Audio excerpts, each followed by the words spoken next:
तो ठीक है, आज का जो टॉपिक है अपने पास वो है प्रिज्म। ये चैप्टर हालांकि डिस्पर्जन ऑफ लाइट है, बट डिस्पर्जन अब सिलेबस से हटा दिया गया है। आपके सिलेबस में खाली रिफ्रैक्शन थ्रू प्रिज्म बचा हुआ है।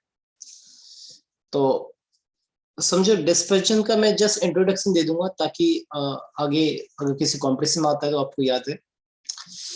तो फर्स्ट ऑफ ऑल प्रिज्म, कितने बच्चों ने आप में से प्रिज्म देखा हुआ है? हाँ जी, प्रिज्म देखा है आप में से किसी ने?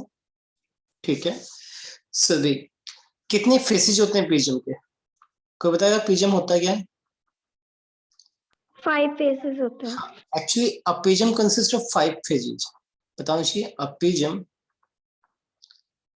कंसिस्ट ऑफ कितने फेज भी? 5 5 फेसेस। इन विच कितने रेक्टेंगल होते हैं? इन विच 3 सरफेसेज या 3 फेसेज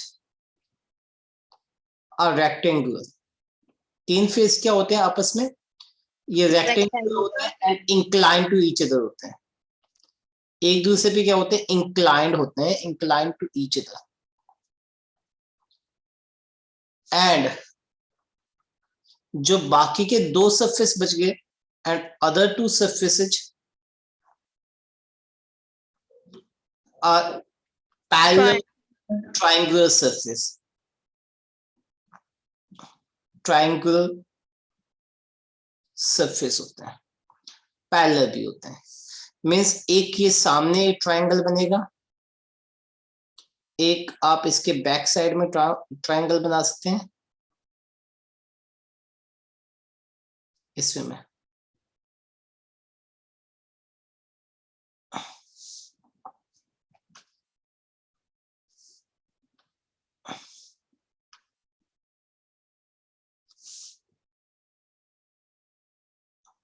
और इन सरफेसेस को मिला दो।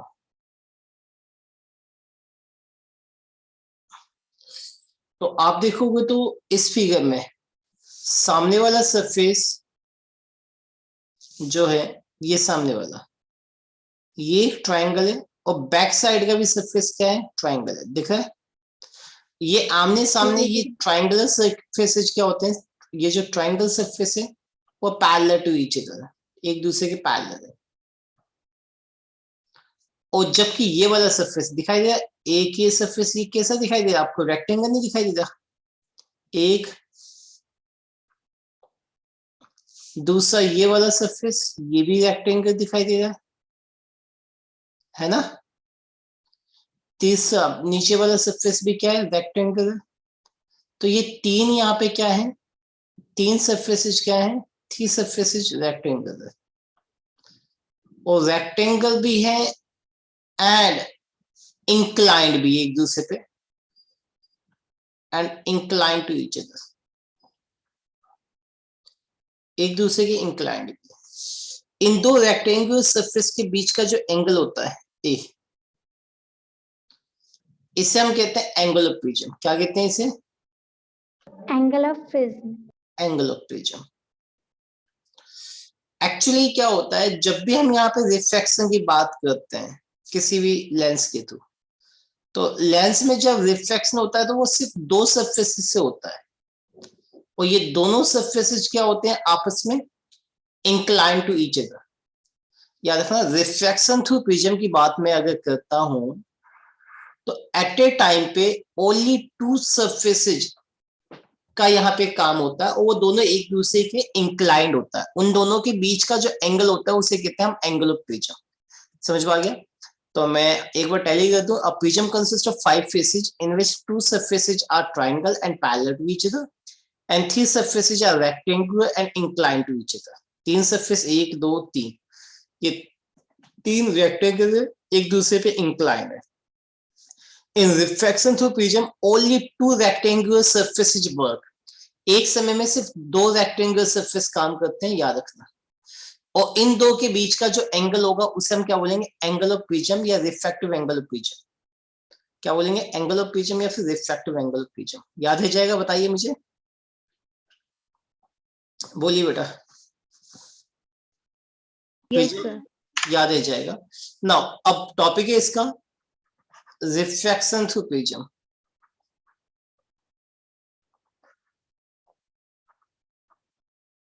ध्यान दो कैसे होगा प्रिज्म में से रिफ्रैक्शन, समझिए।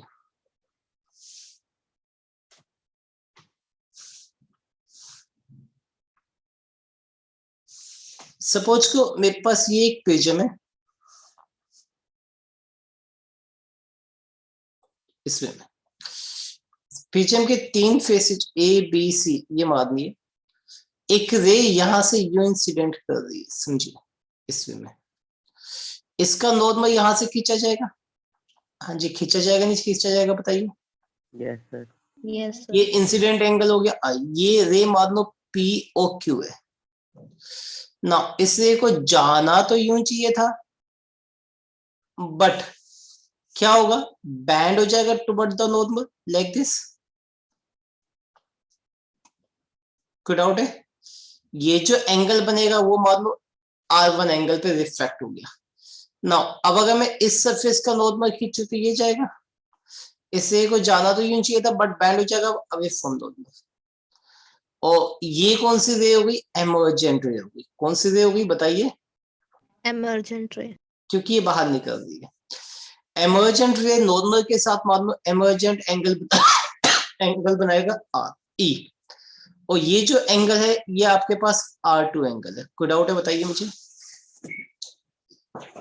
हाँ जी कोई डाउट है, बोलिए। No sir. तो अब हो क्या रहा है, अच्छा ये ना आपका प्रैक्टिकल का पार्ट भी ध्यान रखना।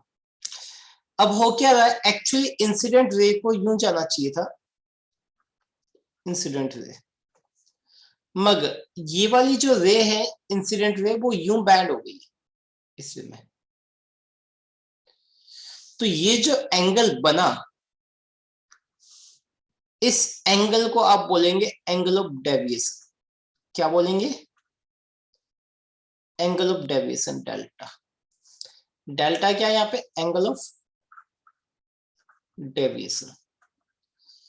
मतलब जिस एंगल से तुम देखो तो इंसिडेंट रे जानी तो ये चाहिए थी, बट यहां से वो इस वे में यहां पे डेविएट हो गई, दिख रहा है ना? यस सर, कितने एंगल से डेविएट हुए वो है एंगल ऑफ डेविएशन। समझ में आ गया? ये रे डायग्राम बना दोगे बताइए मुझे?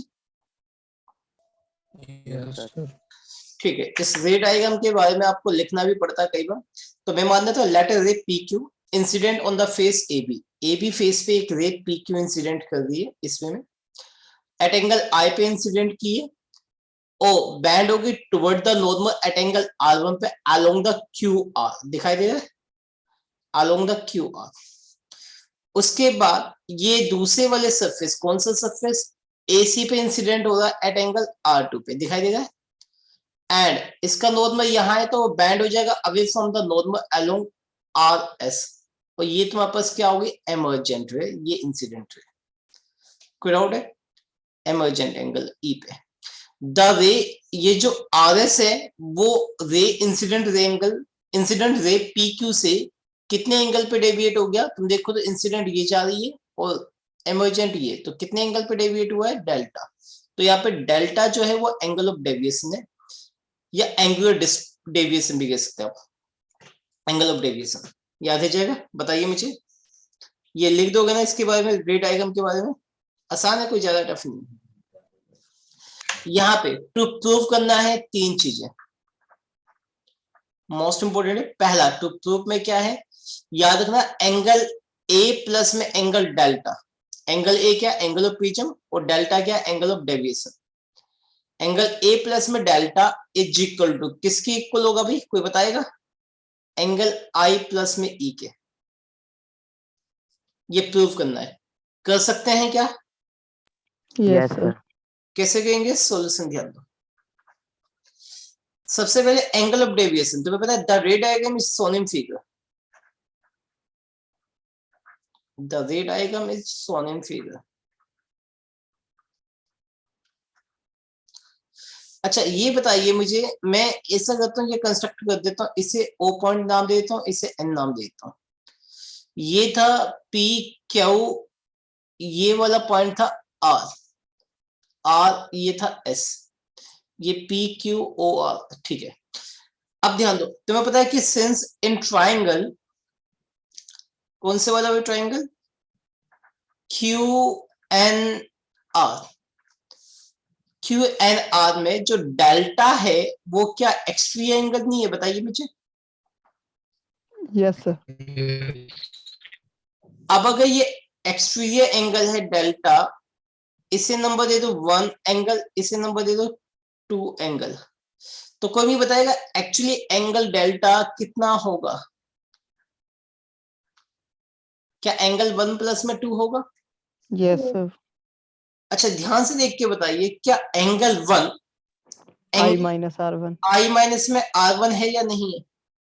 Yes, sir. Yes, sir. हाँ, क्योंकि आपको दिखाई देता है angle I equal to angle 1 plus में R1 है। Similarly angle E equal to angle 2 plus में R2 है। तो एंगल 2 कितना हो गया? E माइनस में R2 हो गया।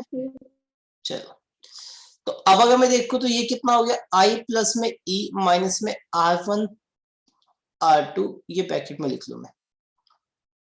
हाँ जी, यही आ गया, नंबर दे दो इस नंबर। कोई डाउट है किसी को, बताइए मुझे यहाँ तक। No, sir. अच्छा, ये प्रूव करने के लिए ध्यान दो, डेल्टा की जगह डेल्टा आ गया, आई प्लस में ई की जगह आई प्लस में ई आ गया, तो मुझे क्या प्रूव करना पड़ेगा? ऊपर वाला प्रूव करने के लिए क्या प्रूव करना पड़ेगा मुझे? R1 plus R2 is equals to A। हाँ जी, मुझे इसे ए के इक्वल प्रूव करना पड़ेगा। तो उसके लिए ना, अब अलग से इन ट्राइंगल R1 R2 है किसमें? क्यू ओ आर में। अगर मैं देखूं क्यू ओ आर में, तुम्हें पता है इस ट्राइंगल में एंगल R1 प्लस में एंगल R2 प्लस में एंगल O, इन तीनों का सम 180 है या नहीं है? Yes, sir. है. ठीक है। ऑल्सो अब एंगल ए भी लेके आना है। एंगल ए के लिए आप क्वाड्रेटर ले लो। Also in quadrilateral A Q O R में एंगल ए प्लस में एंगल क्यू प्लस में एंगल ओ प्लस में एंगल आर, क्या ये 360 के इक्वल नहीं होगा? Yes, sir. अब कोई मुझे बताएगा कि एंगल क्यू है कितना? ध्यान दो, 90 डिग्री। 90, क्योंकि ये नॉर्मल है। दिखा है एंगल क्यू क्या है? नॉर्मल है। और एंगल आर भी क्या है? नॉर्मल। तो एंगल आर भी 90 है और एंगल क्यू भी 90 है ना? तो अब मेरे पास क्या हो गया? एंगल ए प्लस में एंगल 90 प्लस में एंगल ओ प्लस में angle 90 is equal to 360। Now tell me, आपके पास क्या आ गया? एंगल ए प्लस में एंगल ओ किसके इक्वल आ गया? क्या 180 नहीं आया? आया नहीं आया? Yes, sir. अब अगर मैं 2 और 3 को कंपेयर करता हूं, कंपेयरिंग 2 एंड 3, तो अब आपके पास क्या दिखाई दे रहा है? क्या एंगल ए R1 प्लस में R2 के इक्वल नहीं है भाई? Yes sir. बिल्कुल हैगा। कोई डाउट है किसी को? तो अब ये वैल्यू पुट कर दूं मैं। अच्छा, ये भी ना बहुत ज्यादा इंपॉर्टेंट है, इवन जे वगैरह में भी इस कंसेप्ट बेस पे काफी क्वेश्चन आए हुए हैं, तो आप हमेशा इसे याद रखना कि एंगल R1 प्लस में R2, जो एंगल इनसाइड द प्रिज्म बनते हैं रे के साथ, नॉर्मल के साथ, वो एंगल ए के इक्वल होते हैं। चलो, अब पुट कर दो इसे किसमें? 1 में। तो मेरे पास क्या बन गया? Delta is equal to angle I plus में ई माइनस में ए। क्या ये बनेगा? बनेगा नहीं बनेगा? Yes, sir. तो डेल्टा प्लस में ए क्या आई प्लस में ई के इक्वल नहीं होगा? Yes, sir. यही तो प्रूव करना था, है ना? तो देयरफॉर आपके पास जो क्वेश्चन आता है, hence in prism the sum of, किस किस का भी? The sum of angle of prism and its Angle of angle of deviation is equal to किसके भी? incident angle और emergent angle के sum के. Equal to sum of incident angle and emergent angle. ये सीबीएसई में as it is question आया हुआ है कि prove that in the prism the sum of angle of prism and angle of deviation is equal to sum of its incident angle and emergent angle। क्या आप prove कर दोगे इसे? 2 से 3 मार्क्स में क्वेश्चन आया हुआ है कई बार, बोलिए। याद रहा तो सर। हो जाएगा ना ये? Yes sir. Yes, sir. ठीक, अब आगे ध्यान दो। अगला क्वेश्चन बनता है जो तुम्हारा क्वेश्चन ये आता है कि second, prove that for small angle prism,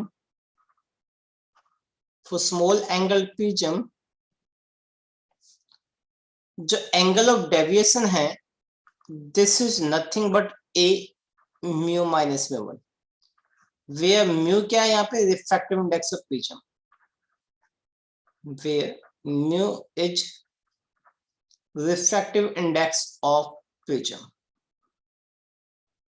कैसे इसका प्रूफ होगा समझिए।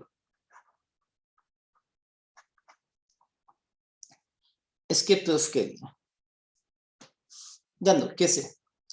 तुम्हें पता है कि हमने जो रे डायग्राम देखा था उसमें हमने क्या देखा कि कोई भी रे जो इंसिडेंट कर रही है और ये इसका इंसिडेंट एंगल हो गया आई, जाना इसे यूं चाहिए था बट बैंड हो गया टुवर्ड द नॉर्मल, कितने एंगल पे? R1 पे। फिर ये वाली रे मान लो कितने एंगल पे स्ट्राइक कर रही है? R2 पे। और ये एमर्ज हो गया कितने एंगल से? E से। और एक्चुअली देखो तो ये कितने एंगल से डेविएट कर गया? ये था एंगल ऑफ डेविएशन डेल्टा। कोई डाउट है? यही चीज है ना? Yes, sir. ठीक है।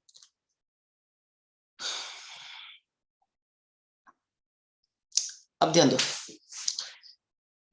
तो तुम्हें पता है कि ये नाम दे दूं A B C. Now the ray diagram is shown in figure, the ray diagram is shown in figure। now for surface AB के लिए अगर मैं यूज करूं स्नेल्स लॉ, क्या यूज करेंगे भी?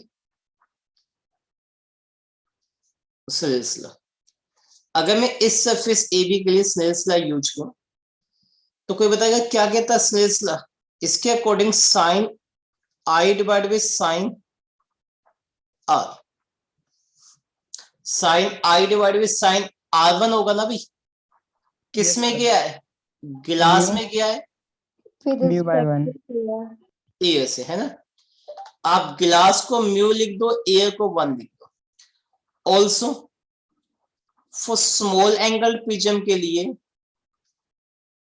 स्मॉल एंगल प्रिज्म के लिए जो साइन आई है वो अप्रोक्सीमेट आई के इक्वल होगा एंड साइन R1 अप्रोक्सीमेट किसके इक्वल होगा? R1 के। तो therefore put in 1, put in 1, तो आपके पास क्या आएगा? I by R1 is nothing but mu आ गया। तो यहां से I निकालो तो कितना आएगा? म्यू R1 आएगा। आएगा नहीं आएगा बताइए मुझे। Yes, sir. सिमिलरली ऐसे ही कहेंगे फॉर फेज, कौन से वाले को? AC को।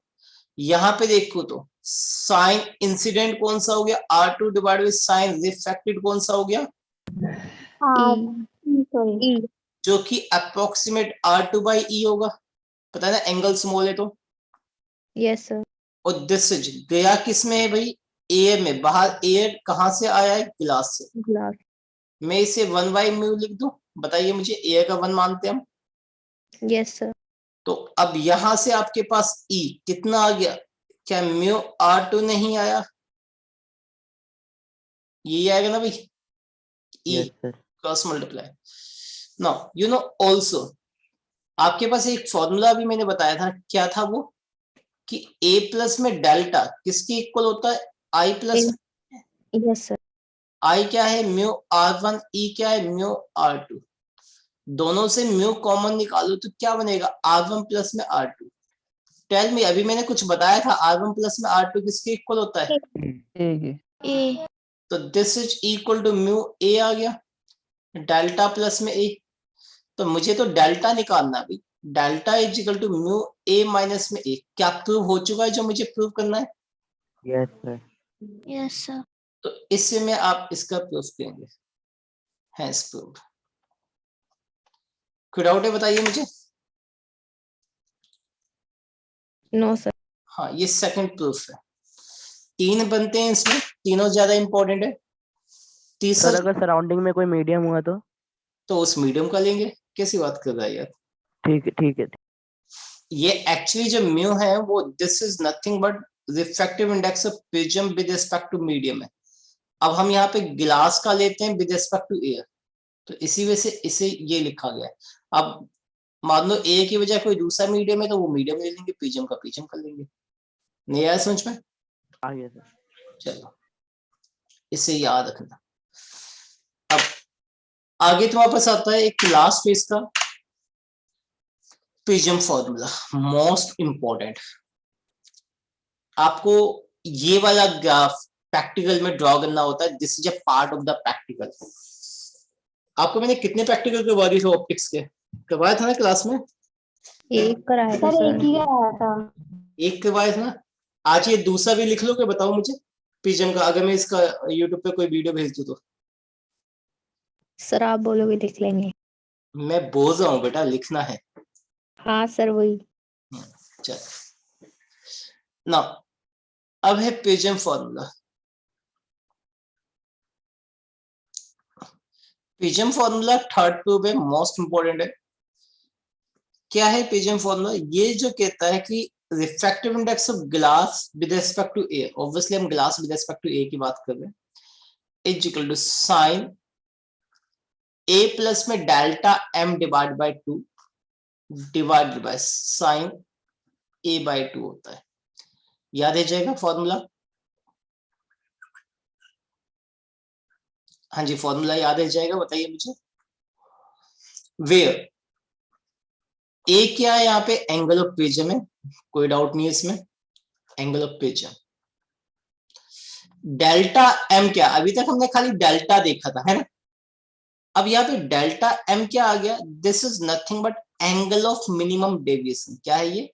Angle of minimum deviation. Minimum deviation. Main इसी का काम है तुम्हें प्रैक्टिकल में। ध्यान दो, प्रैक्टिकल जरा सा रिड्यूस हो गया सिलेबस, तो खाली ये ग्राफ बनाना आता है। अदरवाइज पहले क्या था कि हमें to find the refractive index of the prism, ये एम हुआ करता था प्रैक्टिकल का। तो इसके लिए हम करते क्या, मैं आपको प्रैक्टिकल समझा देता हूँ क्योंकि उसी के रिगार्डिंग है ये। हम क्या करते हैं, एक प्लेन शीट लेते हैं A4 साइज का। क्या लेंगे? एक प्लेन शीट लेंगे A4 साइज का और उसके ऊपर एक प्रिज्म रख देंगे। क्या बताया मैंने? प्लेन शीट लिया, एक आपको कार्डबोर्ड प्रोवाइड की जाती है, उस कार्डबोर्ड पे प्लेन शीट को पिन कर दोगे। समझ में आ गया? क्या बताया मैंने? कार्डबोर्ड पे प्लेन शीट को पिन कर देंगे। पिन करना है और पिन करने के बाद आपको एक प्रिज्म दिया जाता है, वो प्रिज्म उसके ऊपर रखना है और जैसे ही प्रिज्म रखोगे उसका एक आउटलाइन ड्रॉ करना है पेंसिल से, जैसे ये मैंने बना दिया। अब प्रिज्म को हटा दो, बेशक प्रिज्म को हटा दिया, ये आउटलाइन रह गई। हम क्या कहेंगे, एक नॉर्मल, इस पे नॉर्मल ड्रॉ करना तो आसान है ना, डी से नॉर्मल ड्रॉ कर लिया हमने, है ना। और फिर एक अपने आप कोई भी इंसिडेंट रे बना दी। कोई भी नहीं करते वैसे तो, हम क्या करते हैं, एक टेबल बनाते हैं इंसिडेंट रे, अलग अलग सीट। देखो जितने ऑब्जर्वेशन उतनी सीट, एक सीट पे एक ऑब्जर्वेशन होता है नॉर्मली। जैसे पहली सीट ली, उस पे एंगल इंसिडेंट बना दिया 25 का, फिर 30 का, फिर 35 का, फिर 40 का, फिर 45 का, इसमें में इंसिडेंट एंगल। तो ये 5 सीट का काम हो गया, 5 ऑब्जर्वेशन। अब सबसे पहले मैंने 25 का एंगल ये ड्रॉ कर लिया। ऑब्वियसली ये डी से करते हैं 25 का एंगल, ठीक है। ये लाइन हमने ड्रॉ कर ली, इसमें में 25 आई इक्वल टू, ठीक है। अब इसके ऊपर 2 आल पिन लगा दिए, क्या लगा दिया, इसी लाइन के ऊपर एक आलपिन ये लगा दी, दूसरी आलपिन ये लगा दी, कार्डबोर्ड के ऊपर ये, उसके ऊपर व्हाइट शीट है, व्हाइट शीट के ऊपर ये लाइन ड्रॉ करने के बाद 2 आलपिन इस वे में लगा देंगे, ठीक है। नाउ आलपिन लगा दी, लाइन ड्रॉ कर दिया, नॉर्मल ड्रॉ कर दिया। अब ये जो आउटलाइन आपने खींची थी ना प्रिज्म की, पता है ना, इसके ऊपर वापस से प्रिज्म रख दिया, इसके ऊपर दोबारा से हमने क्या रख दिया, इसी आउटलाइन पे प्रिज्म रख दिया। ये आउटलाइन इसलिए खींचते हैं ताकि हमारी प्रिज्म की पोजीशन आउट ना हो, समझ में आ गया। हमने क्या रख दिया इस पे, वापस प्रिज्म। प्रिज्म रख दिया। अब प्रिज्म रख दिया, प्रिज्म को इस साइड से देखेंगे हम, ऑब्जर्वर यहां पे है, यहां से वो इन 2 आलपिन को देखेगा, तो उस ऑब्जर्वर को ये 2 आलपिन हवा में यहां पे दिखाई देगी, इस जगह पे ये 2 चीज जो है वो यहां पे दिखाई देगी। अब आपको करना क्या है, इसी 2 आलपिन की सीध में, इसी की सीध में 2 और आलपिन आपको अटैच करने हैं। जैसे मान लो एक ये लगा दिया, एक ये लगा दिया, दिखाई दे रहा है एकदम सीध में ना, इसके ये मुझे दिखाई देंगे, और इसी के सीध में मैंने 2 और आलपिन लगा दिए, समझ में आ गया। तो कितनी आलपिन लग गई कार्डबोर्ड पे, 4। ये 2 तो मैंने इंसिडेंट के अकॉर्डिंग लगाया था, और इन 2 को मैंने इस फेस से, जब प्रिज्म में से इन्हीं 2 आलपिन को देखा, तो ये 2 आलपिन मुझे यहां पे दिखाई दिए, एक यहां पे एक यहां पे। फिर आंखों की सीध में, इसी की सीध में मैंने 2 आलपिन और लगा दिए।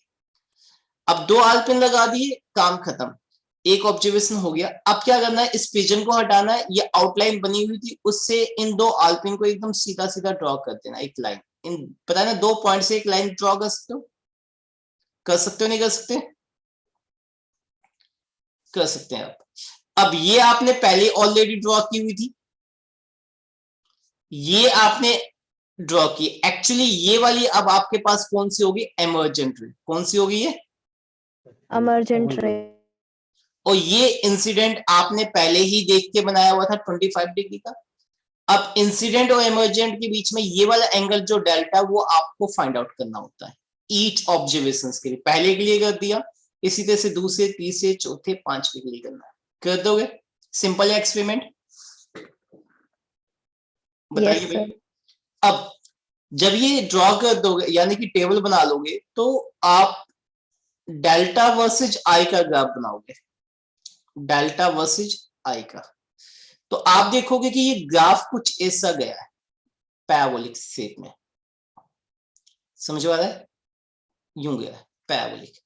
तो ये पैराबोला क्या शो कर रहा है आपको, ये शो कर रहा है कि किसी भी एक गिवन एंगल ऑफ डेविएशन के लिए, किसी भी एक गिवन एंगल ऑफ डेविएशन के लिए देयर आर 2 इंसिडेंट एंगल, कौन कौन से, I1 एंड I2, समझ में आ गया।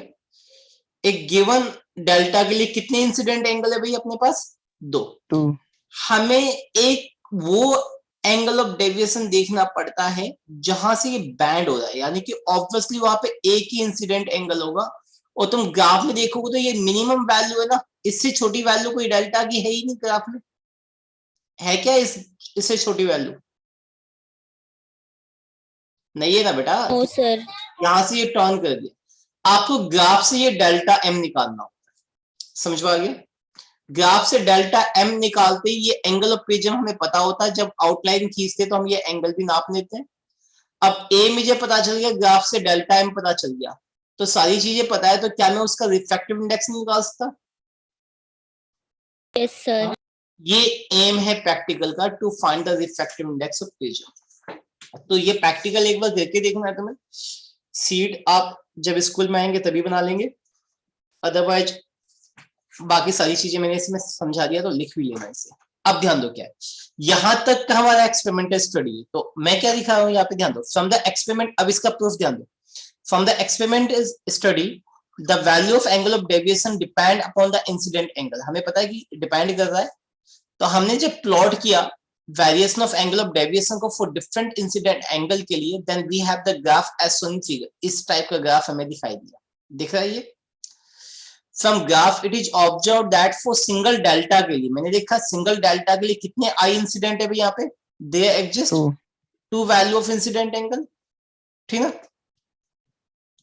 और एक एंगल ऐसा भी आया जिसके लिए एक ही एंगल ऑफ डेविएशन है, उस एंगल को हमने एंगल ऑफ मिनिमम डेविएशन बताया है, ठीक ना। अच्छा, दो खासियत होती है एंगल ऑफ मिनिमम डेविएशन की, याद रखना। At angle of minimum deviation पे क्या क्या चीज होती है, याद रखना। At angle of minimum deviation पे पहली बात, दैट इज मैंने क्या बताया, delta is equal to delta M पे। पहली बात, द रे इनसाइड प्रिज्म, जो प्रिज्म के अंदर है ना, the ray inside prism goes parallel to base of the prism. किसके पैरेलल जाता है अभी, goes parallel to base of, prism. मतलब ध्यान दो क्या बताया मैंने, जब ये एंगल ऑफ डेविएशन होगा ना, तो ये जो एक रे अंदर की ओर जाया करती थी, याद है, ये वाली रे किसके पैरेलल होगी, बेस के, बेस। याद रखना। तो सर आई ई तो इक्वल हो जाएगा। हाँ, अगर ये पैरेलल है तो ऑब्वियसली जितना ये एंगल आई है उतना ही ये एंगल ई के इक्वल होगा, जितना ये एंगल R1 है उतना ही एंगल R2 होगा, मतलब फुल्ली रे डायग्राम सिमेट्रिकली डिवाइड हो जाएगा दो पार्ट्स में। तो पहली बात तो ये याद रखना, the ray inside the prism goes parallel to the base of the prism. दूसरा क्या बताया मैंने सेकंड पॉइंट में, the ray diagram is symmetrically divide हो जाएगा दो पार्ट्स में। सिमेट्रिकली डिवाइड कितने पार्ट में हो जाएगा भी, 2 इक्वल पार्ट्स। 2 इक्वल पार्ट्स में, ठीक है। इन सच कि at delta is equal to delta M पे होगा क्या, angle I is equal to angle E के इक्वल होगा, and angle R1 is equal to R2। इसे मान लो R। तो देयरफॉर, अब ध्यान दो, तुम्हें पता है कि सिंस आपके पास क्या फॉर्मूला बताया था, A प्लस में delta is equal to I plus में E होता है ना, तो therefore delta is equal to delta M पे देखूं मैं, क्या हो जाएगा, A प्लस में डेल्टा M हो जाएगा, और ये दोनों I की इक्वल होगा E और I। तो यहां से एंगल I कितना हो गया, कोई बताएगा, डिवाइडेड बाय 2 ये हो जाएगा। एंड ऑल्सो यू नो कि एंगल R1 प्लस में एंगल R2 कितना था, A था, तो ये भी R हो गया, ये भी R हो गया, क्योंकि दोनों को R के इक्वल मान लिया, इक्वल टू A। तो कोई मुझे बताएगा R किसके इक्वल हो गया, A/2 के। नो, अब यूज कर दो Snell's law, using Snell's law. Snell's law के according sine I by sine R, ये I है ये R है, किसमें गया अभी, गिलास में गया है, कहां से, एयर से। तो यहां से अगर मैं देखूं तो therefore refractive index of glass with respect to air किसके इक्वल हो गया, sine I by sine R के। हुआ नहीं हुआ, बताइए। Yes sir. और साइन I कितना था, A प्लस में डेल्टा M/2 था, और साइन R कितना था, कोई बताएगा, A/2। तो क्या प्रूव हो चुका है जो मुझे प्रूव करना था, yes sir. This is your prism formula, this is prism formula, याद है जाएगा, बताइए मुझे। Yes sir. ठीक है, ये तीनों प्रूफ आते हैं, मोस्ट इंपोर्टेंट है। इसमें अब एक छोटी सी डेफिनेशन और बच गई है, डिस्पर्जन ऑफ लाइट। इसे भी खत्म कर दो, ये पूरा चैप्टर ही खत्म हो जाएगा, खाली ऑप्टिकल इंस्ट्रूमेंट बचेगा। तो क्या होता है dispersion of light, it is the phenomenon of splitting of white light into 7 components. क्या है भाई ये फिनोमिनन, कोई बताएगा, it is the phenomenon of splitting of white light into 7 component when it is allowed to pass through the prism, जब किसी light को हम अलाउ करेंगे पास थ्रू द प्रिज्म। क्यों होता है ऐसा, एक्चुअली तुम्हें पता है कि जो व्हाइट लाइट होता है उसमें कितनी लाइट होती है, एक्चुअली 7 लाइट्स होगी, और इन 7 लाइट्स में बिग्योर में क्या सभी का वेवलेंथ अलग नहीं होगा, यस सर। जैसे से यहाँ पे रेड की हो जाएंगे वेवलेंथ बढ़ेगा। अब तुम्हें पता है कि refractive index inversely proportional to wavelength होता है नहीं होता, yes sir.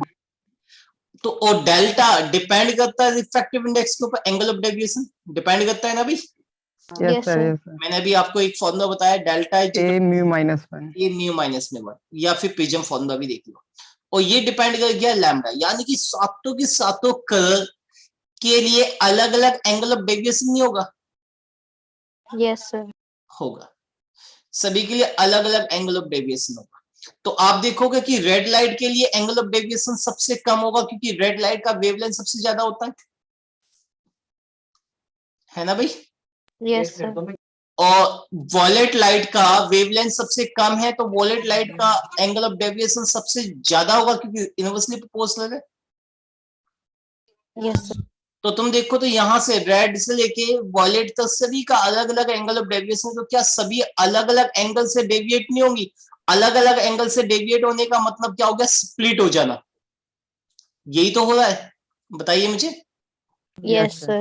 This phenomenon is called dispersion of light. तो इसका कॉज पूछे तो आप ये बताओगे, एक white light consist of 7 component and each of different wavelength, therefore according to Cauchy formula. अच्छा, एक कॉची फार्मूला याद रखना, mu is equal to A plus में B divided by lambda square plus में सी डिवाइडेड बाय लैम्डा की 4। ये मैंने इसलिए बताया इसमें क्योंकि एक बार नीट के क्वेश्चन में पूछा गया था कॉची फार्मूला। तो क्या होता है, mu is equal to A plus में B by lambda square plus में सी बाय लैम्डा की 4। याद हो जाएगा? देखो, ये जितनी भी थ्योरी पार्ट में बनाता हूं ना, ये लॉट ऑफ क्वेश्चंस मैंने किए हुए हैं, करवाए हुए हैं, उन क्वेश्चंस का एक निचोड़ बना के ये थ्योरी पार्ट बनाता हूं। तो जहां पे जो जो चीजें पूछी गई है ना, वो टॉपिक जहां पे इंक्लूड होगा मैं वहां पे इंक्लूड कर देता हूँ। तो याद रखना, कॉची फार्मूले के अकॉर्डिंग जो वेवलेंथ है वो डिपेंड कर गया 1/, यानी कि रिफ्रैक्टिव इंडेक्स डिपेंड कर गया रेसिप्रोकल ऑफ वेवलेंथ के। तो आप देखोगे तो ईच का रिफ्रैक्टिव इंडेक्स अलग हो गया, तो obviously each component have different refractive index, so have different angle of deviation. Angle of deviation भी अलग अलग हो गया सभी का। हो गया नहीं हो गया? Yes, sir. So each component of the white light has a different angle of deviation, so they get split out into the component when the white light is passing to the prism. This is the cause. बता दोगे? Yes, sir. हालांकि ये अब syllabus से cut गया, syllabus में 3 फॉर्मूले जो प्रूव करने थे वहां तक के हैं। तो ये आपका प्रिज्म कंप्लीट हो गया ना। कल की क्लास हम इसकी प्योरली न्यूमेरिकल्स की लेंगे। न्यूमेरिकल की क्लास मोस्ट इंपोर्टेंट है, ठीक है? तो कल संडे है, बट मैं क्लास लेना चाहूंगा अगर मैं यहाँ पे आ गया तो, ठीक है ना? ठीक है, तो आज की क्लास टाइमिंग यही होगी बेटा, नॉर्मली 10-11 के बीच में होगी। Okay, sir. मैक्सिमम 12 बज जाएंगे बस, उससे ज्यादा बजते हैं तो समझो क्लास नहीं है, ठीक है? सर आपने एक बार बता दिया करो। क्यों बताता नहीं मैं? नहीं सर, जब क्लास के इंतजार में बैठे रहते हैं फिर टाइम निकलता रहता है फिर। कोई बात नहीं, जैसा अच्छा लग, कोई बात नहीं, क्या बताएं। ठीक है, मैं क्लास एंड कर रहा हूँ, ठीक है ना? Okay sir, thank you.